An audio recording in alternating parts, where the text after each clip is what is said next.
This is Joya Kazi. I am a choreographer and creative director from Los Angeles, and I moved to LA, made it my home about 9 years ago, and it's just been a dream ever since I moved here. The way I started with dance was that I actually first saw Michael Jackson's Black or White music video, and it was an incredibly pivotal moment in my life because at the age of 3.5, it was the first time that I had actually seen someone on television that looked like me. So there's an Odissi dancer, which is an Indian style of classical dance, that's in his music video, and I just remember looking at her, and she had these beautiful big dark eyes, and she was wearing a bindi, and she had brown skin, and I was just completely enamored by the way that she looked. And immediately I told my mom, like, I want to dance like that, I want to do that. And at the time, I really believed that if I could dance like her, then I could dance with Michael Jackson and then eventually marry him. I started dancing professionally when I was 8, and that was really through the opportunities that my dance teachers had given me. I'd gone to a Bollywood actors show, and it was the first time that I had seen, you know, this incredible cast of dancers, and I just couldn't keep my eyes off of them. I wasn't looking at Shah Rukh Khan and Aishwarya Rai and everyone else that was on stage. I was looking at all the dancers, and they were just going from costume change to costume change. They were sweating, their hair was flipping around in that typical Bollywood dance way with sweat here and there. And I just started thinking about, wow, like these people probably travel around the world. Maybe they don't get to see their families all the time, but they go from city to city, they're training, they're dancing, they're performing, and this is what they do for a living. And while I was looking at them and thinking of all of this, my mom tapped me on the shoulder and she pointed out this gentleman that was just on the side of the stage, and you could see him a bit through the week. And she said, "Do you know who that is?" And I was like, "No, who is that?" She said, "That's Shamandavar." And I had never heard that name before. And that was the moment where it really struck me that this is something that you can do for a living. This can be your job. And I have always found that my creative ability can go a lot further than just my dancing ability. So in that moment, I said in my head, that's what I want to do. At about 12 years old, I started assisting classes, and I started getting paid for assisting and then eventually teaching. And then at 16, I started launching my own classes independently. And that's also when I launched the first stage of my company, which is now Joya Kazi Unlimited. I've been able to create multiple streams of income for myself, whether it be through my costume rentals, my academy, an entertainment and casting company, or my dance troupe. And it's definitely hard work, and it's a lot of learning as you go, but I feel like because I've been able to frame my failures as learning points, I've been able to keep moving forward. And I'm really, really proud to say that I've always been financially independent since I was 18 years old. I paid for my engagement, I paid for my wedding, I bought a new car this year. Just not being a doctor, lawyer, engineer is enough already for people to kind of pass me off. But the most difficult thing for me has been that people don't think my success is self-sufficient and that it's just because of what I have done on my own.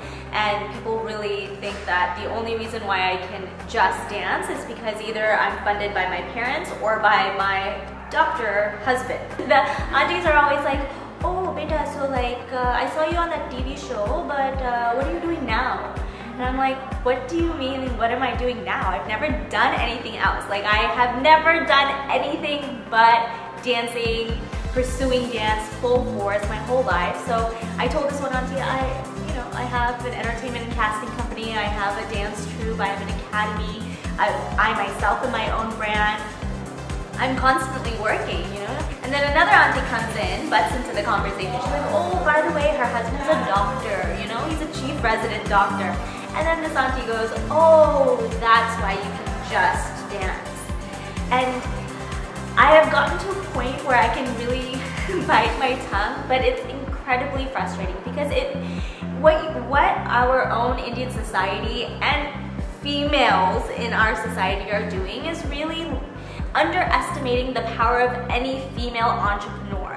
forget that I'm an artist, but I have dreams and aspirations, and I can be self-sufficient. I can be financially independent. I can create opportunities for myself, the people around me, and give back to my family and my husband. And I'm sure somewhere down the road he's gonna be making a lot of money as a doctor. That's great, but when he does do that, people will already take it as a given. And when I'm able to do it, it's not believed. And I just feel like that's something that really needs to change in our society.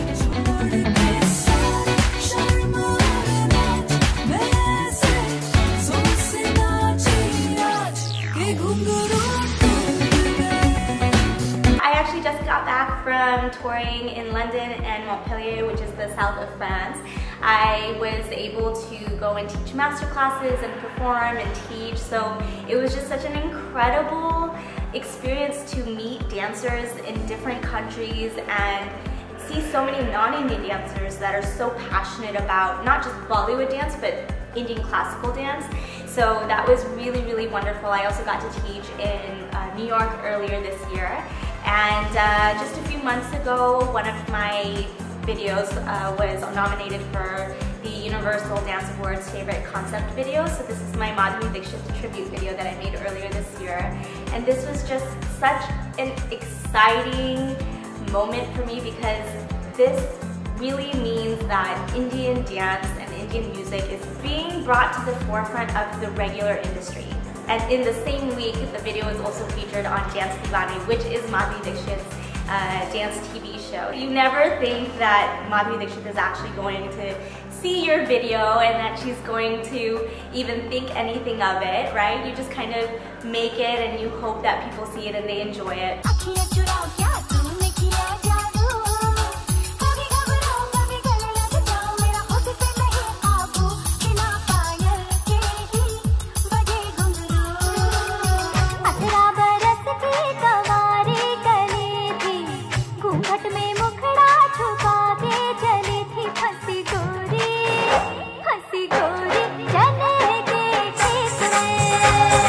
Recently, I got to choreograph, cast, and do wardrobe, and be in one of the episodes for the upcoming Mindy Kaling TV show, which should be releasing in a few months, so really excited for that. And about 7 years ago, I got my first opportunity to choreograph for NBA and NFL dance teams. So since then, I've been able to choreograph every year at Choreography Pros, which is a national dance convention for NBA and NFL dance teams to create routines for them for the year. And just I think maybe 2 months ago, we had our very first NBA India games, and I was so excited for the opportunity to be able to choreograph the very first routines that were performed there. And you know, this is really just a great time where you're seeing dance all around the world, and you have different cultures accepting Indian and Bollywood dance, and you're also having this great cultural crossover. So I feel really blessed to be in a time where there's so many new opportunities, and although I've gotten to work on so many new things, I don't feel like I've hit my peak or my success. I'm just really looking forward to so many more things next year.